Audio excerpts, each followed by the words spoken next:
শুভ সকাল বন্ধুরা, কেমন আছো তোমরা সবাই? আশা করছি ভালো আছো। আমার নতুন একটা ভিডিওতে সবাইকে অনেক ওয়েলকাম জানিয়ে আজকে ভিডিওটা শুরু করছি।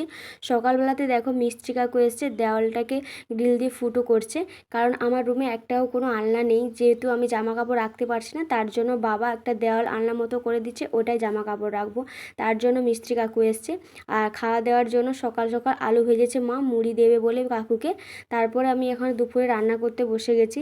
আর বাবা নিয়ে এসেছিলো কুল পেড়ে, আর মা মাঠ থেকে শাক তুলে নিয়ে এসেছিলো। তো দুপুরে রান্নার জন্য আমি শাক ভাজা করব, পটল ভাজা আর টক রান্না করব। আর বাবা জাল দিয়েছিল, ওই মাছ পড়েছিল, সেই দিয়ে আজকে দুপুরে রান্না করেছি। তো এখন সবাই মিলে খেতে বসে গেছি। তো দুপুরে একটু ঘুমিয়েছিলাম, তারপর বিকেলে দেখো বড় মাদের বাড়ি থেকে একটা পেয়ারা দিয়েছিল, ওটা বোন কেটেছে। তো এখন বোন আর আমি দুজনে খাচ্ছি। তো এখন দেখো আমার রুমের ফাইনাল লুকটা। এবারে আমি সুন্দর করে জামা কাপড়গুলো গুছিয়ে রাখতে পারবো, এতদিন তো অগোছলো ছিল। যাই হোক, ভিডিওটা কেমন লাগলো কমেন্টে অবশ্যই বলবে। টাটা।